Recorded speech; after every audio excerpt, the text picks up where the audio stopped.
लेकिन छत्तीसगढ़ का शोषण होता रहा और उनको जो करना चाहिए था उन्होंने नहीं किया। शोषण होता रहा और कांग्रेस ने 50 सालों तक ध्यान नहीं दिया। इसको किसी ने समझा तो भारतीय जनता पार्टी ने समझा। हाल ही में सजा करके छत्तीसगढ़ वासियों को छत्तीसगढ़ राज्य दिया। पूरे छत्तीसगढ़ को लूटा गया। कोयला में, शराब में, रेत में, गोबर में, पीएससी में, सब जगह लूटा गया। नमस्कार, छत्तीसगढ़ के सबसे बड़े डिजिटल चैनल छत्तीस तक में आपका स्वागत है। चुनाव का साल है और यहाँ पर हमारे बीच में है ओपी चौधरी जी। आइए उनसे ही जानते हैं कि प्रशासनिक कार्यकाल के बाद वो नेतागिरी में उतरे हैं और नेता के साथ साथ उन्होंने जनता की सेवा करने का जो बात की है, उनसे पूछते हैं कि छत्तीसगढ़ में क्या खोया है, क्या पाया है। चौधरी जी, सबसे पहले आपको ही बधाई। धन्यवाद। 23 साल होने पर क्या कहेंगे आप? ये छत्तीसगढ़ बहुत ही संभावनाओं वाला प्रदेश शुरू से रहा है।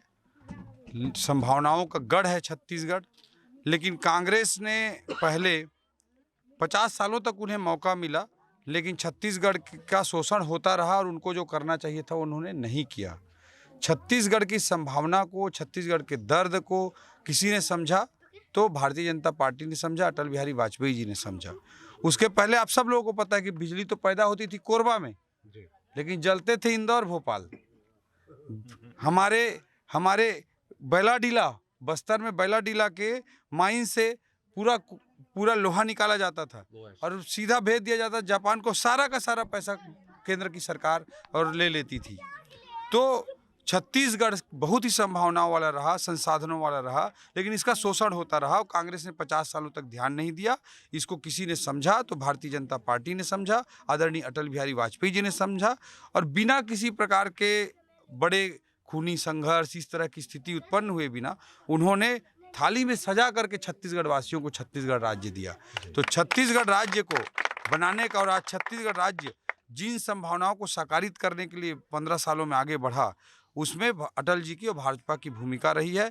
और मैं यही कहना चाहूँगा कि 15 सालों में भारतीय जनता पार्टी ने छत्तीसगढ़ को एक नई ऊंचाई दी, बीमारू प्रदेश से संभावनाओं के गढ़ के रूप में स्थापित किया। और लेकिन 5 साल पहले छत्तीसगढ़ की इस विकास यात्रा को एक ग्रहण लग गया था और 5 साल में छत्तीसगढ़ में विकास शून्यता की स्थिति रही, माफिया राज की स्थिति रही। और छत्तीसगढ़ के लोग इसको बहुत अच्छी तरह से समझ रहे हैं कि एक युवा छत्तीसगढ़ जो 23 वर्षीय युवा है, उसकी संभावनाएं कितनी ज़्यादा हैं। लेकिन कांग्रेस के 5 सालों के कारण ग्रहण लग गया था और इस ग्रहण से मुक्ति दिलाने का काम छत्तीसगढ़ के भाई बहन करेंगे। आप लगातार गांव से लेकर सड़क तक घूम रहे हैं। सड़कों की हालत बात करें या बिजली की बात करें तो कि आपने बहुत पास से देखा है, खरसिया से भी इधर आए, सड़कें नहीं मिलती। ग्रामीण कितने परेशान है? आपके सामने क्या क्या परेशानी आ रही है? देखिए, 5 सालों में जो विकास यात्रा थी छत्तीसगढ़ की, न केवल थमी बल्कि जो हो रहा था उससे उल्टा होने लग गया। आप रिवर्स गियर लग गया है पूरी तरह से छत्तीसगढ़ की यात्रा को। आप देखिए, कभी आप रायगढ़ से घरघोड़ा जाने के लिए हमीरपुर रोड का इस्तेमाल करके गए हों, ऐसा किसी के याद में भी नहीं होगा। लेकिन आप देखते हैं कि रायगढ़ से घरघोड़ा की हालत, रोड की हालत कैसे हो जाती है। छत्तीसगढ़िया ओलंपिक में एक युवा घायल होता है कबड्डी खेलते हुए और उसको एम्बुलेंस से लाने का प्रयास किया जाता है। 50 किलोमीटर की यात्रा करने के लिए एम्बुलेंस को 5 घंटा लग जाता है और वो बच्चा, वो युवा अपना दम तोड़ देता है, अपना दम तोड़ देता है। इसके लिए मैं क्या कहूँ? इस तरह के हालात छत्तीसगढ़ में कांग्रेस की सरकार ने पैदा किए हैं। इनका केवल और केवल एक राजनीति है। 2.5 साल का इनका मुख्यमंत्री का फार्मूला भूपेश बघेल जी का तय हुआ था। पहले दिन उन्होंने तय कर लिया कि इसको फेल कैसे करना है, और उसके लिए अकूत पैसा दिल्ली को पहुंचाया गया और उसके लिए पूरे छत्तीसगढ़ को लूटा गया। कोयला में, शराब में, रेत में, गोबर में, पीएससी में, सब जगह लूटा गया। और ये लूट करके पैसा पहुंचाते रहे। माफियागिरी पूरी तरह से चलती रही और आज उसी कारण से विकास शून्यता की स्थिति, हर जगह अविश्वास की स्थिति, हर जगह भ्रष्टाचार की स्थिति, कमीशन खोरी की स्थिति।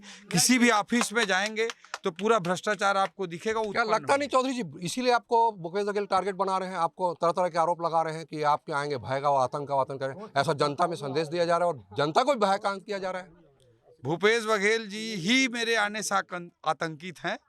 जनता जनार्दन तो बहुत खुश है कि उनको एक अच्छा सीधा साधा गांव का लड़का मिल रहा है एक जनप्रतिनिधि के रूप में। लेकिन भूपेश बघेल जी बहुत चिंतित हैं और लगता है वो बहुत आतंकित हैं। वो जब मैं कोयले का वीडियो डालता हूं, जो माफिया राज चल रहा था कोरबा में केजीएफ का, तो मेरे ऊपर गैर जमानती धारा में FIR दर्ज करा देते हैं। कभी कुछ आरोप लगाते हैं। वो मुख्यमंत्री हैं, विपक्ष की राजनीति नहीं कर रहे हैं। उनको रिपोर्ट कार्ड देना चाहिए था कि सरिया क्षेत्र के ग्राम पंचायतों को उन्होंने उनकी इच्छा के विरुद्ध सारंगढ़ बिलाईगढ़ जिला में क्यों जोड़ दिया। उनको जवाब देना चाहिए था केलो डैम के पानी किसानों के खेत तक 5 सालों में क्यों नहीं पहुंचा। उनको जवाब देना चाहिए था केआईटी इंजीनियरिंग कॉलेज जो 6 जिलों के बीच एक इंजीनियरिंग कॉलेज है उसको 5 साल में मृत प्राय स्थिति में उन्होंने क्यों पहुंचा दिया। उनको जवाब देना चाहिए था कि रायगढ़ की अधोसंरचना की स्थिति इतनी खराब क्यों है और 5 साल में रिंग रोड तक का निर्माण क्यों नहीं कर पाए। इन मुद्दों पर उनको बात करनी चाहिए थी। सरकार का 5 साल का रिपोर्ट कार्ड प्रस्तुत करना चाहिए था बनिस्पत की मेरे ऊपर व्यक्तिगत उल जलूल आरोप लगाने की। एक सबसे बड़ी बात है, आपने मुद्दों की बात कही और 5 साल की संभावना की बात करी। यहाँ से खेल और युवा कल्याण मंत्री भी हैं जी।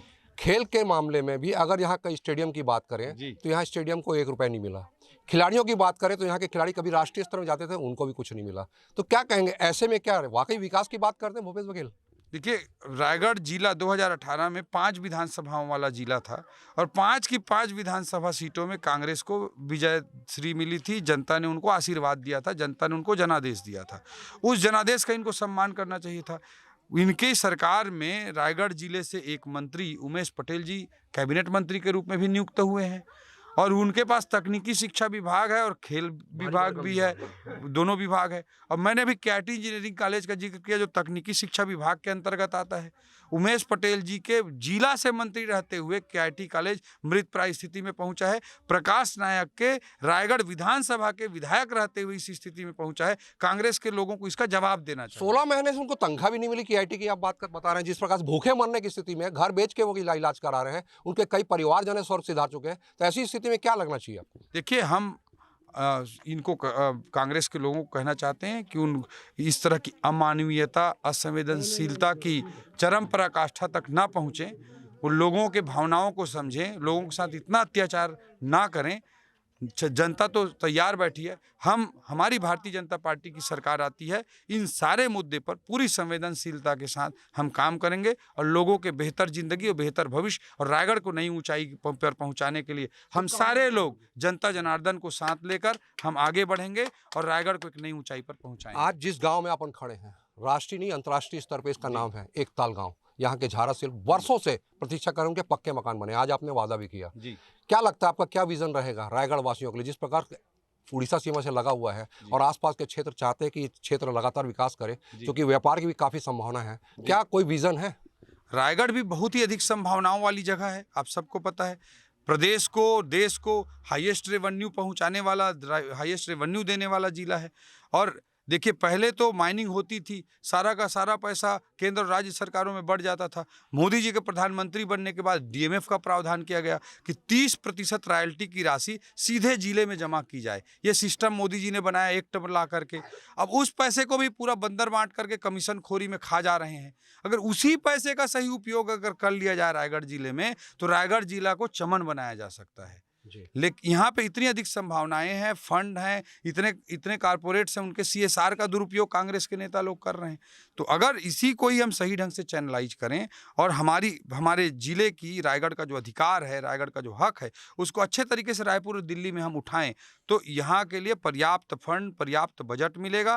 और चाहे अधोसंरचना हो, युवा भाई बहनों के लिए रोजगार के अवसर हों, उनकी शिक्षा की बात हो, किसानों को पानी पहुँचाने की बात हो, इन सारे मुद्दों पे हम एक नई ऊंचाई पे रायगढ़ को लेकर जाएंगे, एक रोड मैप के साथ, एक विजन के साथ। हमारे वरिष्ठ लोग, कांग्रेस के भी हमारे एक वरिष्ठ नेता हमें आशीर्वाद देने के लिए हैं। भारतीय जनता पार्टी के विजय अग्रवाल जी जैसे विजनरी पर्सनैलिटी हमारे साथ हैं और इस क्षेत्र के जनता जनार्दन का भी साथ लेकर के हम रायगढ़ को एक नई ऊंचाई पर पहुंचाने का काम करेंगे। एक बात ओपी चौधरी से पूछनी थी कि आपके साथ पूरी जनता जुड़ी हुई है और आपके साथ युवा वर्ग काफ़ी जुड़े हैं, फिर भी आपके बारे में दुष्प्रचार करके आपको बदनाम करने की साजिश की जा रही है, इसका जवाब कैसे देंगे? मैं यही बोलना चाह रहा हूँ, कांग्रेस के लोगों को, उनके विधायक थे, जिले से मंत्री उमेश पटेल जी हैं, कांग्रेस की सरकार है, तो रिपोर्ट कार्ड उनको प्रस्तुत करना चाहिए। व्यक्तिगत आरोप प्रत्यारोप की राजनीति करने के बजाय जनता सब समझती है, पब्लिक है, सब जानती है कौन सही है कौन गलत है। जनता, भारत की जनता, भारत के लोकतंत्र बहुत ही परिपक्व है और उनकी समझदारी पे, उनकी बुद्धिमत्ता पे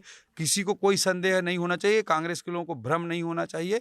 जितने भी अफवाह फैलाएं, बाहरी है बोलते हैं। प्रकाश नायक जी का गांव बरमकेला थाना में है, बरमकेला तहसील में है, बरमकेला विकास खंड में है, जिला उनका सारंगढ़ है। मेरे गांव का थाना, तहसील, विकास खंड, जिला सब रायगढ़ है।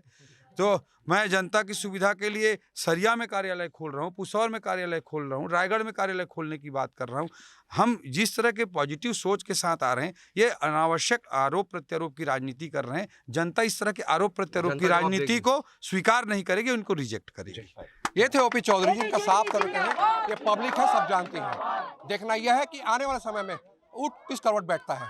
नरेश शर्मा, छत्तीसगढ़ तक, एकताल गांव, रायगढ़।